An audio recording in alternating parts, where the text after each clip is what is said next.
curso de lo que es la materia, ¿de acuerdo? Cualquier pregunta que tengan que hacerme, me la van haciendo, me pueden interrumpir, no hay ningún problema, ¿de acuerdo? ¿Lo ven bien la presentación, Ruth? ¿Aló? Ya, doctora. Ya, bien.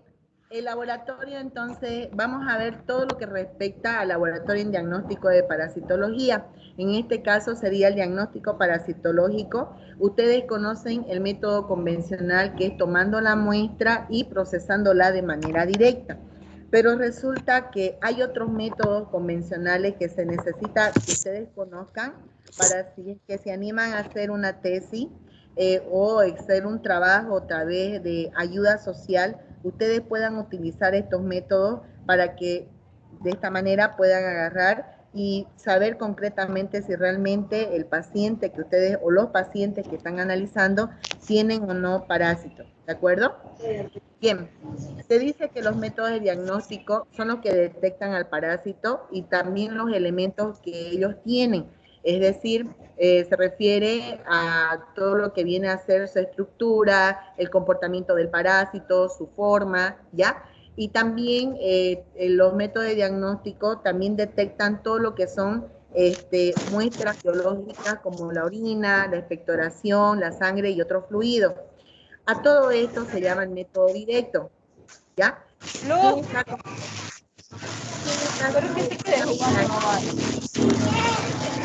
Apague el micrófono, por favor. ¿Quién está con su micrófono prendido? -5 puntos. ¿Ya? ¿Me escuchan bien o no? Sí, doctora, la escuchamos bien. Ya. Entonces, este tipo de método diagnóstico se llama método directo, ¿de acuerdo?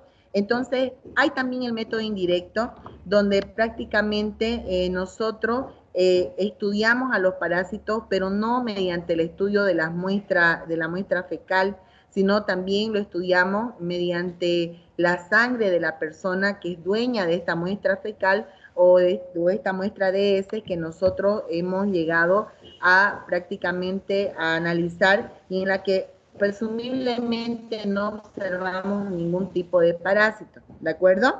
A esto se llama, lo que se trata de observar con este tipo de método que es llamado indirecto, es detectar prácticamente la respuesta inmune que llega a tener el hospedero frente a la presencia de lo que viene a ser en este caso el parásito, ¿ya? Sabemos nosotros que los parásitos contienen ciertas sustancias, entre ellas ciertas toxinas que hacen que estos reaccionen cuando ingresan al organismo del hombre y también reaccionan ante la presencia de otros agentes extraños como son los antiparasitarios. Es por eso que muchas veces cuando uno toma un antiparasitario, la respuesta inmediata del organismo es que la persona llega a tener a veces diarrea. ¿A alguno de ustedes les ha dado diarrea cuando han estado desparasitándose? Jóvenes y señoritas. ¿Sí? Ya. Sí, Cuando han tomado la tableta les ha dado diarrea, ¿cierto? El mal del pato, sí. Ya, pues justamente no es porque el medicamento les haya sentado mal, simplemente es, ¿por qué? Porque resulta que el medicamento, el antiparasitario, empieza a actuar en el organismo de la persona y sobre todo actúa sobre el parásito, que esa es su finalidad. Entonces, cuando actúa sobre el parásito, empieza obviamente a atacarlo, ¿me entiende? Lo empieza a atacar de una manera indirecta y provoca que el parásito empiece a lanzar las toxinas que tiene en su interior para defenderse ante la presencia de ese medicamento. No importa el antiparasitario que sea. Es por eso que cuando hay personas que empiezan a tomar, por ejemplo, el metronidazol, pongamos para la giardia, que toman que es el tratamiento más convencional, entonces la persona cuando empieza a tomar el metronidazol, a veces toma solo un día, y ya empieza a darle diarrea. Y es una diarrea líquida, a veces con mal olor, etcétera, etcétera. Y eso no es porque el metronidazol esté pasado, vencido o le esté haciendo daño porque tiene problema de hígado en la persona, no. Ustedes van a escuchar, de todo van a escuchar, y entre esas cosas, lo que ustedes van a escuchar que el metronidazol les causa diarrea, ¿ya? Y esa diarrea que les causa no es más debido a la acción que provoca la presencia de este antiparasitario, ¿ya? De este antiparasitario que se utiliza para poder destruir o eliminar a la yardia. Entonces la yardia empieza a agarrar y a defenderse, y al defenderse no le importa si lo que ella lanza va a ser en favor o en contra del organismo del hombre. Se olvida de su hospedero, y se centra solamente en defenderse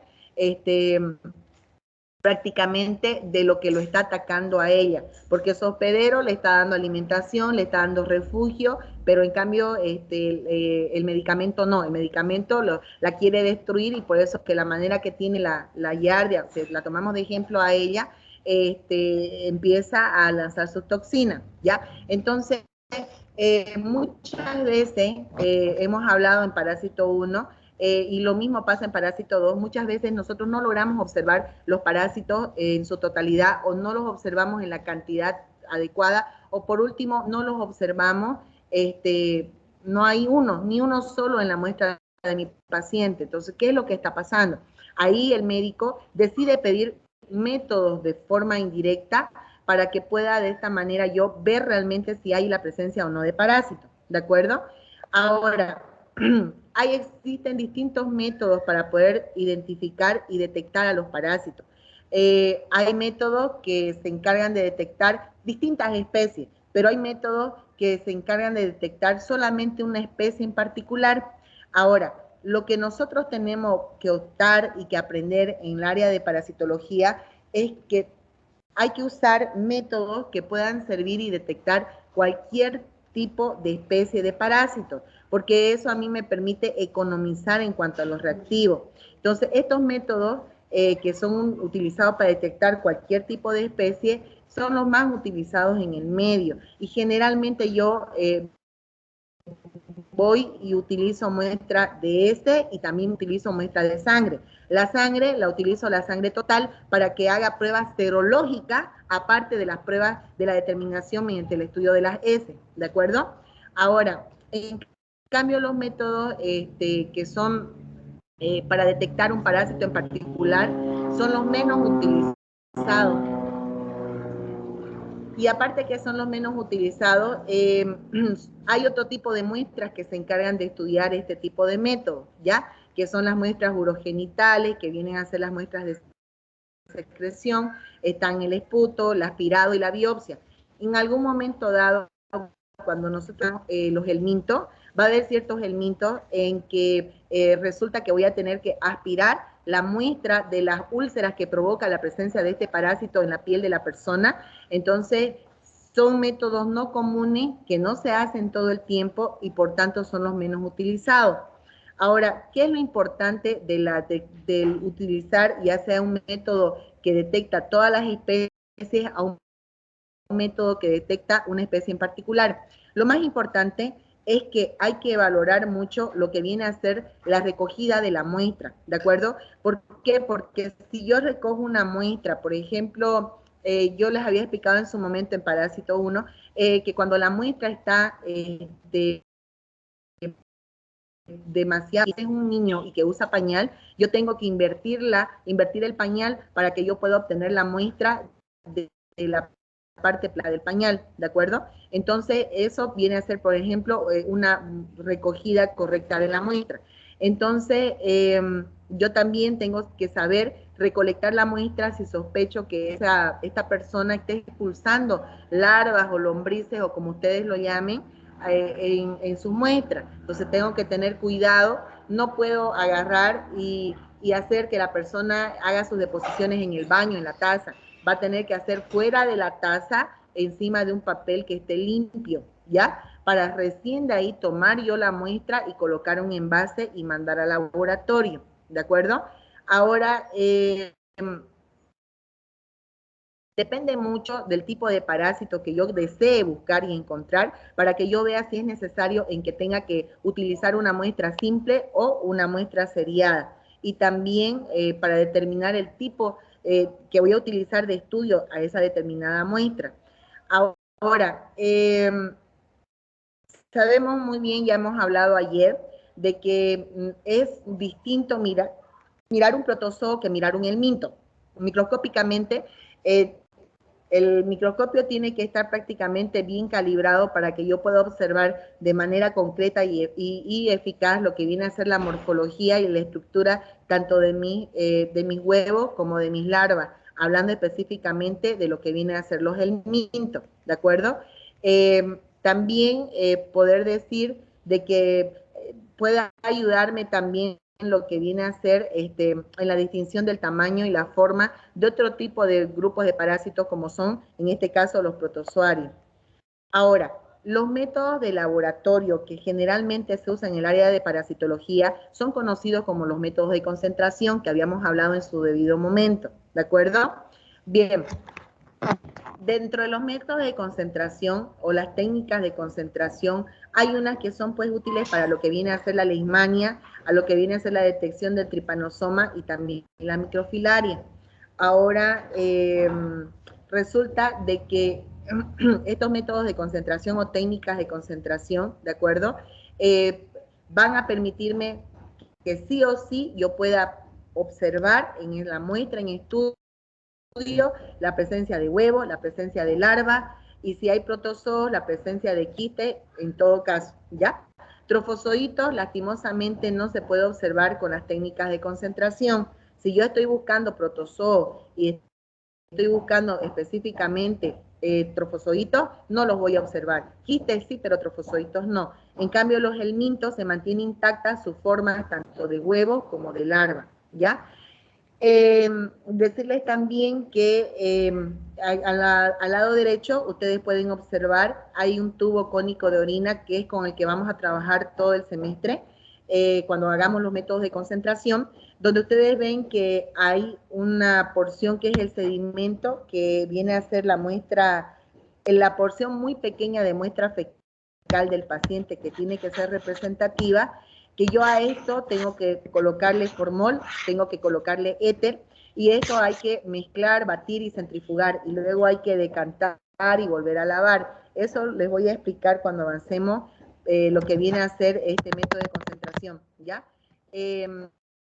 Ahora, dentro de los métodos más de concentración que antes se utilizaban, está, por ejemplo, el método de Knott o filtración de membrana, que prácticamente lo que se hace es trabajar con la muestra de sangre del paciente, donde se coloca una gota de la muestra y mediante movimientos rotatorios, como indican en la imagen, se va deslizando la sangre del paciente, de tal manera que el extendido quede como está en el lado derecho, ¿ya? Y lo que se hace es solamente tratar de observar la presencia, en este caso sirve para ver lo que es la filaria, ¿ya? Entonces se utiliza un método de tinción y se observa de manera directa en el microscopio, ¿de acuerdo? Esta técnica ya no se hace, pero tal vez ustedes vayan a escuchar o vayan a leer en un artículo o en alguna revista. Sabemos que en el examen de la muestra fecal, ya sabemos nosotros que podemos utilizar tanto heces acuosas como también lo que son ocupar técnicas de concentración que vamos a ver ahora, y también ciertas tinciones inclusive el cultivo, en especies como la Giardia landia, como el Cryptoporidium y la entamoeba histolítica, que mediante la detección de anticuerpos específicos que van a detectar los antígenos de estos tipos de parásitos, ¿de acuerdo? Entonces, ahí en este tipo de el método de inmunoensayo, yo voy a utilizar muestra de sangre, no muestra de heces, ¿de acuerdo? Se dice también que en cuanto a los helmintos, no se necesita en la mayoría de los casos hacer la detección por pruebas de inmunoensayo, no necesita. En cambio, lo que viene a ser lo que es la Giardia, que es un protozoo, la histolítica también, que es un protozoo, y el Cryptoporidium, esta sí se puede hacer detección mediante lo que son las pruebas de inmunoensayo. Ustedes saben que la recogida y el manejo de las muestras, ustedes ya se lo saben de memoria, pero resulta que para hacer los métodos de concentración, yo necesito que la muestra esté fresca y conservada en un envase adecuado y en un tiempo adecuado. Aparte de ello, necesito que la persona no consuma laxantes o no haya consumido laxantes que hagan que haga deposiciones oleosas. Tampoco la paciente o el paciente tiene que dejar de consumir medicamento. ¿Por qué? Porque van a disminuir de manera falsamente a los parásitos, que yo quiera encontrar. Ahora, se dice que lo correcto es que cuando la muestra es sólida de las heces, yo puedo conservarla inclusive en la puerta de la heladera. Pero sin embargo, si la muestra es líquida, yo tengo que llevarla de manera inmediata al laboratorio. Más aún todavía si me piden una prueba o un método de concentración que es conocido con el nombre de MIF, que eso lo vamos a ver más adelante, ¿ya? También se indica que para hacer los métodos de concentración, lo ideal es que no se congele, no se refrigere la muestra. Lo ideal es que ni bien yo obtenga la muestra de mi paciente, la lleve al laboratorio. Ahora, también se indica ya de que está mal que yo quiera llevar o conservar la muestra en una incubadora. Eso también está mal. ¿Por qué? Porque en una incubadora hay calor y hay ciertos parásitos que no soportan altas temperaturas. Hay otros que sí, pero otros no. Entonces, pueden prácticamente no desintegrar, sino destruir al parásito. Y yo no lo voy a poder observar, ¿de acuerdo? ¿Y qué más? Otro requisito para hacer los métodos de concentración es que las muestras tienen que estar mezcladas con el agua de la taza. O sea, si a ustedes le piden un MIF o si ustedes ven que al paciente el médico le pide hemograma y demás cosas más MIF, ustedes tienen que orientar al paciente e indicarle que tiene que hacer sus deposiciones en un papel bond o jabón limpia o un papel de carpeta y de ahí sacar un poco de la muestra para cortar el envase. ¿Estamos hasta ahí? ¿Sí?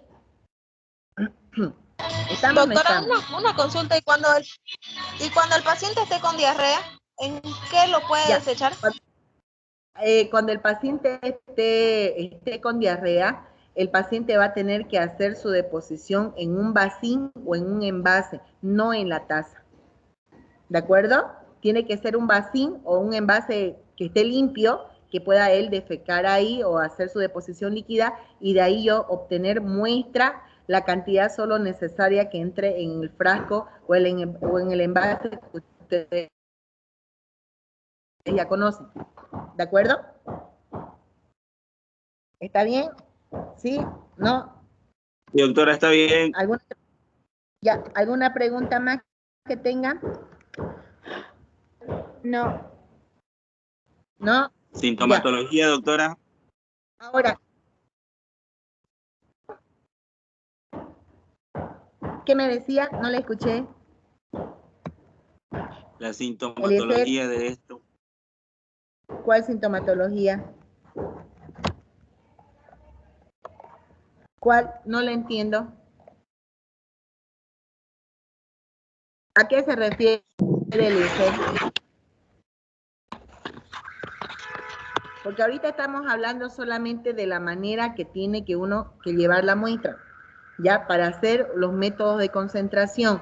Ustedes conocen el método convencional que es defecar, sacar muestra y llevar al laboratorio. Punto, se acabó. Así lo hagan en la taza o así lo hagan en el suelo, como decimos comúnmente. Pero para el método de concentración la muestra tiene que ser, como decimos, lo más pura posible y lo menos contaminada posible. Yo necesito que, aparte de que sea recolectada de una manera correcta, yo necesito que mi paciente no haya consumido, como les digo, laxante y medicamentos que alteren su morfología y la presencia de ella, ¿ya? Bien, seguimos. En el examen macroscópico podemos decir, ya ustedes ahí ya saben, ya pueden definir que es blanda, pastosa, dura. Ahora, resulta que a diferencia de los protozoos, los helmintos pueden estar presentes en una muestra que sea blanda o en una muestra que sea dura.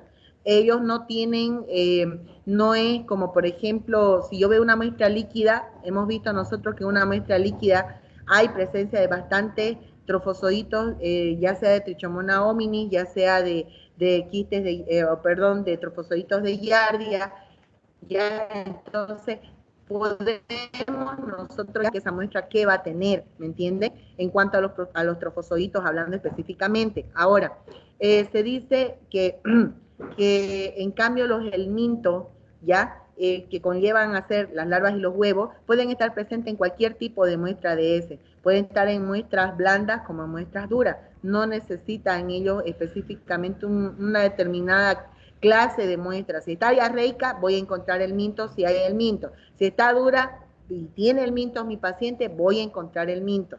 ¿Estamos hasta ahí? ¿De acuerdo? En cambio, los protozoos no. Los protozoos, si está diarreica, yo sé que voy a encontrar protozoos. Estoy segura que voy a encontrar. Pero sin embargo, si está dura, sé también que no va a haber. Yo tengo esa certeza, ¿me entienden? Pero en cambio en los helmintos, estos pueden estar tanto en dura como en blanda o en líquida, ¿ya? Ahora, lo que sí hay que tener cuidado es que cuando la muestra esté blanda o esté acuosa, como nosotros decimos, o líquida, hay que tener cuidado y hay que ver si esta muestra no tiene presencia de moco, si no tiene presencia de sangre, si esta muestra no tiene presencia ya de larva o de gusano adulto de los helmintos, y también si ya no hay presencia de prosglótides, que hemos hablado en la práctica y ya sabemos que son los prosglótides, ¿ya? Ahora, se dice que cuando la muestra está entre consistencia blanda a líquida o acuosa, generalmente ustedes van a poder observar la distribución de los parásitos de manera uniforme, ¿de acuerdo? Ahora, resulta que hay ciertos parásitos que tienen más, se observa en mayor cantidad cuando estos son eliminados prácticamente en la última porción de la muestra fecal, ¿de acuerdo? Entonces, eso también hay ciertos parásitos que se pueden observar. Hay otros que yo puedo observar ya sea en la muestra que salió al principio o la muestra que quedó al final, ¿ya? Ahora, en el examen microscópico, sabemos que en el examen directo yo lo cargo con suero salino o Solfi para poder observar la presencia de lo que son todo lo que son los trofozoitos de mis protozoos en su estado móvil, ¿de acuerdo? Pero también el examen directo en fresco a mí me sirve para poder observar las larvas o los gusanos de los helmintos. ¿Estamos hasta ahí? Entonces yo las larvas y los gusanos de los helmintos solo los voy a poder ver en movimiento cuando cargue mi muestra con solución salina o con Solfi. Ahora,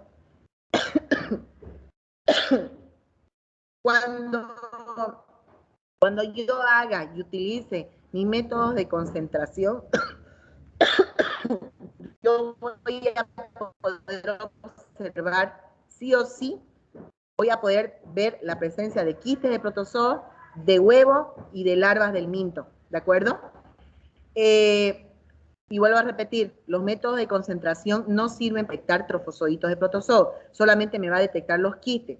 Ahora, si hablamos de la tinción, podemos decir que si yo ocupo tinciones para poder agarrar y para poder saber si realmente es una Giardia, es una coli, es un trichuri, yo utilizo prácticamente lo que viene a ser los extendidos de las muestras de las heces, o también puedo hacer extendidos de la sangre de mi paciente, en el caso de los helmintos, para poder ver, por ejemplo, la filaria, ¿de acuerdo? Que es un helminto, no es un protozoo.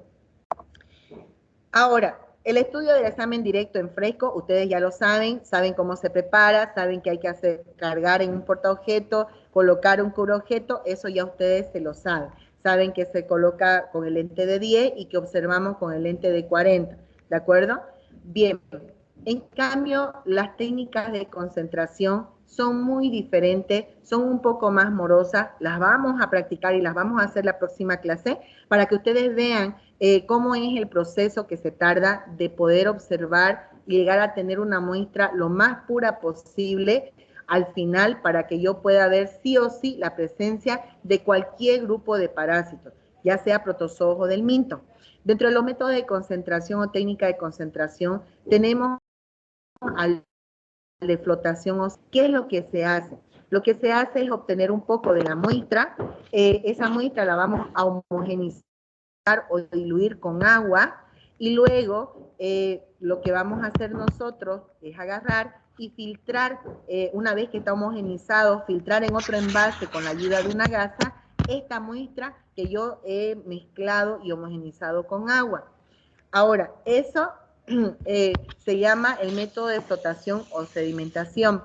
Se dice que todos mis parásitos van a estar suspendidos en la parte superior si es que realmente mi paciente tiene parásitos. Ahora hay otro método de concentración que es un poco más complejo, donde yo es conocido como el método de flotación, método de Faust o flotación en sulfato de zinc. Resulta que este método me sirve solamente para el diagnóstico de quistes de protozoario, ¿de acuerdo?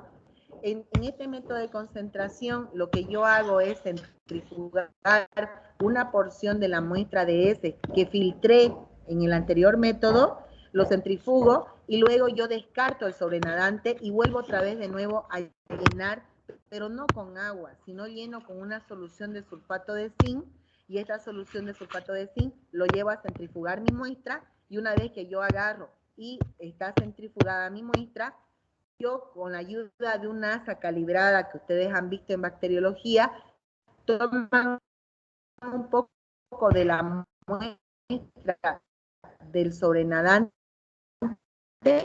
y ustedes cargan una gota en cada extremo del portaobjeto y colocan ese portaobjeto. El de arriba está con solución salina y el de abajo está con Lugol. Entonces, ahí me ayuda a determinar la presencia de los quistes, pero en todo caso hablamos de los protozoarios y en este caso viene a ser la coli. ¿Ya? ¿Hasta ahí estamos claros, señoritas y jóvenes? Ya.